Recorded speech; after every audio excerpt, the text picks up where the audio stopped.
Discussion continued on Bill 507, otherwise known as Governor Eddie Calvo's Omnibus Fiscal Reform Act.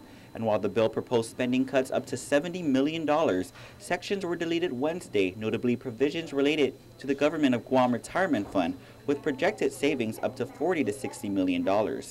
As we reported, these particular provisions were opposed by the Retirement Fund. And so we removed most of the sections, and we've added a couple of sections on other savings provisions, as we were asked to do. Governor Eddie Calvo, meanwhile, says he's concerned on what was deleted from the bill, but nonetheless understand it's part of the legislative process. As he mentioned before, if lawmakers are going to amend any part of the bill, they also need to replace them with other areas for savings. Because in the end, we still have this fiscal cliff, and we still have the issues on this deficit that we have to surmount, and ultimately, it means that we're going to have necessary funding for funding primary critical service, and yet at the same time, paying tax refunds on time. Wednesday's discussion saw amendments requiring the retirement fund within 60 days to transmit to the governor and the legislature a report analyzing the feasibility of retirement fund reforms, along with a 10% salary cut of elected leaders and unclassified employees in any agency or autonomous agency who makes more than $50,000 a year.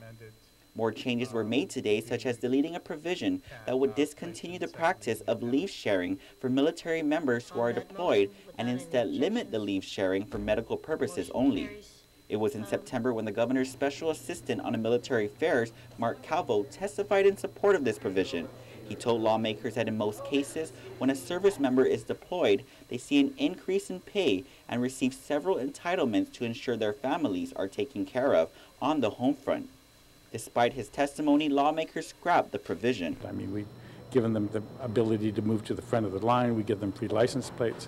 But when we're going to send them to the front line, we don't even give them enough money? No, I don't think so. I couldn't do it. Lawmakers also removed provisions relative to maternity and paternity leave. Meanwhile, Senator Judy Guthers introduced an amendment relative to the Modernization and Right-Sizing Commission of the Government of Guam. So if we really are committed to dealing with this, then we should deal with the root cause of these problems, rather than just the immediate issues. The amendment was part of her Bill 445, which was just vetoed by Governor Calvo because of concerns over how the bill may violate the separation of powers requirement, as it requires one member of the commission to be appointed by the Speaker. Lawmakers deleted that section and included the amendment. With all the slicing and dicing, just how much in savings does the new version of Bill 507 bring to Gov Guam? Cruz says between $1 to $3 million, but don't expect that to happen overnight if the bill is passed. The right-sizing should be able to do a whole number of things, but it may not be immediately translated today, but if they sit down and talk about it with the retirement fund, and they sit down and do the right-sizing, there may be tens of millions there, but you just need to sit down. Lawmakers rise from the Committee of the Whole and recess for the day. They're expected to vote on Bill 507 along with several other measures tomorrow morning at 11 a.m.